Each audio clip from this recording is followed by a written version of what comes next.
বিসমিল্লাহির রহমানির রহিম। আজকের বাংলাদেশ গ্রামের পর গ্রাম পর্যন্ত এই ফ্যাসিবাদী ইউনূস আসলে একটা জঙ্গি শাসক। জঙ্গিদের হাত ধরেই যে ক্ষমতা দখল করেছে অবৈধভাবে, সংবিধান লঙ্ঘন করে, সে আজকে সারা দেশটাকে জ্বালিয়ে পুড়ে ছারখার করে দিচ্ছে। প্রতিদিন ধর্ষণ, নারী শিশু ধর্ষণ হচ্ছে, সংখ্যালঘু সম্প্রদায়ের উপরে অকথ্য অত্যাচার, নির্যাতন। আর আওয়ামী লীগ এবং সহযোগী সংগঠন, মনে হয় যেন আওয়ামী লীগ সব থেকে চরম শত্রু। মুক্তিযুদ্ধের উপরে চরম নির্যাতন করা হচ্ছে এবং দেশের মানুষ কেউই ভালো অবস্থায় নেই। যেভাবে বাংলাদেশটাকে আমরা গত 15 বছর 7 মাসে উন্নত করেছিলাম, সেই বাংলাদেশটাকে আজকে অর্থনৈতিকভাবে, রাজনৈতিকভাবে, সামাজিকভাবে, সাংস্কৃতিকভাবে সম্পূর্ণ ধ্বংসের দিকে নিয়ে যাচ্ছে এই খুনি, সুদখোর, জঙ্গিবাদী ইউনূস, তারই অপশাসনের ফলাফল। আমরা নাকি প্রত্যেক ইউনিয়ন থেকে 200 থেকে 250 লোক ঢাকায় আসার কথা বলে দিয়েছি। সেই জন্য এখন আওয়ামী লীগের যাকে যেখানে পাবে তার বিরুদ্ধে মামলা দেবে, তাকে ধরবে। কার বিরুদ্ধে মামলা দিয়েছে, মামলা না থাকলে আরও মামলা দেবে, আরও ধরবে। তা আর কত অত্যাচার করবে তারা, সেটা আমার প্রশ্ন। এমনকি আইনজীবী আমাদের বিরুদ্ধে মামলা দিয়েছে, অথচ আইনজীবী দাঁড়াতে পারবে না। আপনারা দেখেছেন যে আমরা পৃথিবীর ইতিহাসে এরকম ঘটনা কোনোদিন কোনো দেশে কেউ দেখে নাই যে 93 জন আইনজীবীকে গ্রেপ্তার করা। আমাদের এর মধ্যে অনেকে হাইকোর্ট থেকে জামিন নিয়েছে, কিন্তু লোয়ার কোর্টে যে তাদের জেলে পাঠিয়ে দিল। আইনজীবীরা সবসময় মানুষের পাশে দাঁড়ায়। যে কোনো মামলা হলে তারা সেই মামলায় যাদেরকে আসামি করা হোক তার পাশে দাঁড়াবে। কিন্তু বাংলাদেশে এটা কি হচ্ছেটা কি? আইনের শাসন নাই, বিচার ব্যবস্থাটাকে কুক্ষিগত করে ফেলেছে, দলীয়করণ করা হয়েছে। অসভ্যতার সীমা ছাড়িয়ে গেছে যে ওই ছাত্র আন্দোলনকারী সমন্বয়ক আর তার সাথে জোটে বিএনপি জামাত অস্ত্র হাতে নিয়ে, লাঠি সোঁটা নিয়ে চিফ জাস্টিসকে পদত্যাগে বাধ্য করা, তার বাড়িতে হামলা, তার উপরে হামলা, জজ সাহেবদের পদত্যাগে বাধ্য করা যাতে সব জায়গায় দলীয়করণ করতে পারে আর ন্যায় বিচারটা বন্ধ হয়ে যেতে পারে। আর এখন শেষ আঘাতটা দিল আইনজীবীদের উপর। এই ধরনের ঘটনা আমার জীবনে আমি কখনো দেখিনি, বা পৃথিবীর কেউ দেখেছে কিনা আমি চাই না।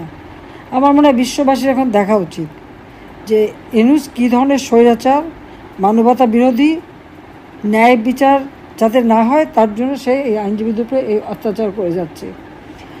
পুলিশ হত্যা করেছে, পুলিশকে হত্যা করেছে, প্রায় 450 থানা আগুন দিয়ে পুড়িয়ে দিয়েছে।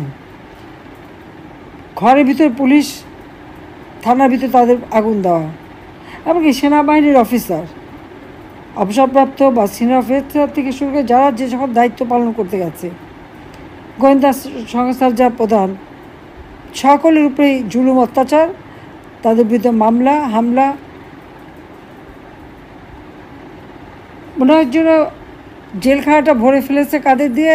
আমাদের আওয়ামী লীগের নেতাকর্মী দিয়ে। আর জেলখানা খালি করেছে কিভাবে? যত সন্ত্রাসী, জঙ্গি, হলি আর্টিজানে হামলাকারী, 21 আগস্ট গ্রেনেড হামলাকারী, এমনকি বিডিআরে সেনা অফিসারদের হত্যাকারী, সকলকেই ছেড়ে দিয়েছে। সকল এখন মুক্ত।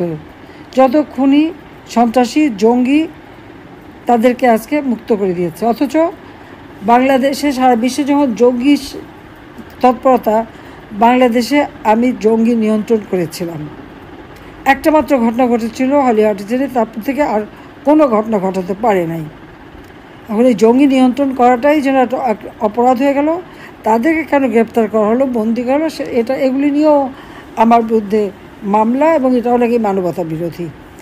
যাদের হাত থেকে হাজার হাজার মানুষকে বাঁচানো হলো, এবং যারা আসলে জঙ্গি এবং যারা নিরীহ মানুষ হত্যা করে, তাদেরকে গ্রেপ্তার করলে, তাদেরকে শাস্তি দিলে যে সেটা মানবতা বিরোধী হয় সেটা জানি না। কিন্তু আজকে যখন এই ইউনূস আমাদের আওয়ামী লীগের অগণিত নেতাকর্মী, নারী শিশু কাউকে রেহাই দিচ্ছে না।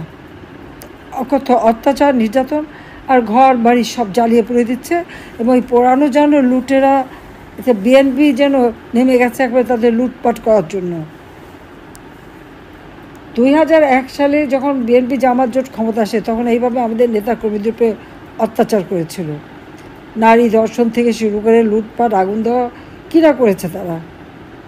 আমরা 2008-এর নির্বাচনে যখন জয়ী হলাম, 233টা সিট এককভাবে আওয়ামী লীগ পেয়েছিল, বিএনপি পেয়েছিল মাত্র 29টা সিট। আমরা সরকার গঠন করার পর আমরা তো প্রতিশোধ নিতে যাইনি। হ্যাঁ, যারা গ্রেনেড হামলা, জঙ্গিবাদ, সন্ত্রাসের সাথে জড়িত, দেশের মানুষের নিরাপত্তা দেওয়ার জন্য এই জঙ্গিদেরকে দমন করা, হত্যাকারীদের গ্রেপ্তার করা, সেটা তো আমাদের করতেই হবে। মানুষকে ন্যায় বিচার যাতে মানুষ পায় তার ব্যবস্থা করতে হবে। 71 সালে যারা গণহত্যা করেছে, লুটপাট করেছে, নারী ধর্ষণ, মেয়েদের তুলে নিয়ে পাকিস্তানি হানাদার বাহিনীর ক্যাম্পে তুলে দিয়েছে, বুদ্ধিজীবীদের হত্যা করেছে, সেই সমস্ত যুদ্ধ অপরাধীদের বিচার করেছি। এখানে অপরাধটা কী? কারণ যারা হয়তো এখন যারা দেখেছেন তারা হয়তো বয়স্ক, বেশ মানে বুজুর্গ চেহারা, কিন্তু তারা যখন এই অপরাধগুলি করেছে তখন তো তারা যুবক ছিল। এবং এইভাবে আলবদর, আল শামস, রাজাকার বাহিনী গড়ে তুলে পাকিস্তানি হানাদার বাহিনী তাদের সঙ্গে তাদের দোসর হয়ে এদেশের মানুষের উপর এই একইভাবে অত্যাচার নির্যাতন করেছে। আজকে যে অত্যাচারটা আমরা দেখতে পাচ্ছি, মনে যেন 71-এর সেই পুনরাবৃত্তি ঘটে যাচ্ছে। সেইভাবেই তারা এইভাবে বাংলাদেশের উপর অত্যাচার করছে।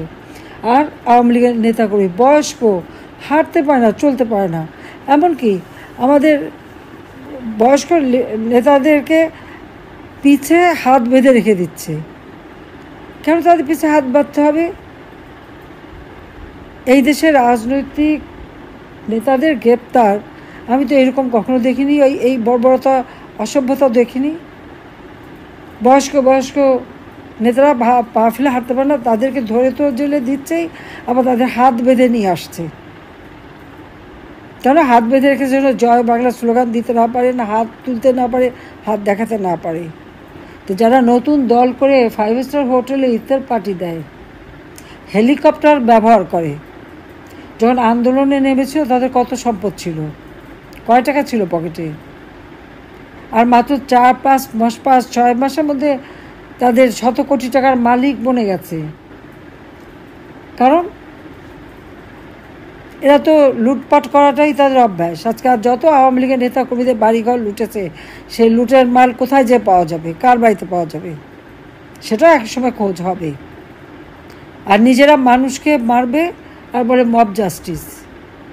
আইন কারো হাতে তুলে নেওয়ার জন্য না, আইনের শাসনের জন্য আইনের ব্যবস্থা থাকে। কিন্তু আজকের বাংলাদেশে আইনের শাসন করার কোনো ব্যবস্থা নেই। আমাদের এমপি আজিজ, সে একটা শিশু বিশেষজ্ঞ ডাক্তার, অত্যন্ত ভদ্রলোক, চেম্বারে যেয়ে তাকে গ্রেপ্তার করলো। সে যখন জামিন পেল, তাকে যে এই বিএনপি জামাতের লোক যে তার উপরে অত্যাচার, তাকে কিল ঘুষি, সেই ছবিগুলি সব আমি দেখেছি, কীভাবে তাকে মেরেছে। একজন ডাক্তার, একজন এমপি, সেটা শিশু বিশেষজ্ঞ, তার উপর যেরকম অত্যাচার করলো, আমি মনে করি এই সমস্ত তথ্য আন্তর্জাতিক সংস্থার কাছে অতি দ্রুত ছবিসহ পাঠানো দরকার, যে তাদের ইউনূস কীভাবে নির্যাতন করছে। তার একটাই অপরাধ, সে আওয়ামী লীগের এমপি। কাজে যারা এগুলি করছে তাদের নাম ঠিকানা সব রেখে দিতে হবে। একদিন দিন আসবে, এভাবে দিন যায় না। আজকে আমি এটাই বলবো, সে যে একটা মানবতা বিরোধী, জঙ্গি, সন্ত্রাসী, আইনের শাসন মানে না, কোনো কিছুই মানে না, তার ক্ষমতার লোভ, এটাই আজকে সকলের কাছে পরিচিত। কাজে এই দুর্বৃত্তের হাত থেকে দেশকে রক্ষা করতে হবে, মানুষকে রক্ষা করতে হবে। এখন আবার নতুন করে ধরপাকড়, এমনকি সিলেটে যারা ওই যে KFC ভাঙলো, ভাঙলো, এখন বলছে কি ওগুলি নাকি আওয়ামী লীগ করেছে। আওয়ামী লীগটা করতে যাবে কেন? আওয়ামী লীগ করতে যাবে না, যারা করছে তাদের ছবি আছে, ফটো আছে, সেটা দেখে দেখে আসামি ধরবে তা না। এখন আওয়ামী লীগের সবার নেতার বিরুদ্ধে মামলা দিচ্ছে, আর ওই আসামিরা যারা এই ঘটনা ঘটেছে তাদের বিরুদ্ধে কোনো ব্যবস্থা নাই। তাহলে যদি বলি যে ওটাও ইউনূসেরই একটা চাল, এই যে সিলেট, খুলনা, বিভিন্ন জায়গায় কোকোকলা, তারপরে KFC এগুলি যে ভাঙা হলো, লুট করা হলো, ওটাও ইউনূসেরই একটা প্ল্যান। ওইটা করে দোষটা আওয়ামী লীগের উপরে দিয়ে আওয়ামী লীগের নেতাকর্মীদের গ্রেপ্তারের হুকুম দিয়ে দিচ্ছে। সিলেটে নাকি সেখানে পুলিশ, র্যাব সব মিলে বসে আলোচনা করে তারা ঠিক করছে আওয়ামী লীগ এটা করেছে, আওয়ামী লীগ ধরতে হবে, এদের নাম ঠিকানাগুলি রাখতে হবে। এই অফিসাররা যারা বসে এরকম মিথ্যাচার করার জন্য একসাথে বসে কাজ করছে, এদের নাম ঠিকানাও রাখবো, রক্ষা করবো ইনশাল্লাহ। জয় বাংলা, জয় বঙ্গবন্ধু, বাংলাদেশ চিরজীবী হোক।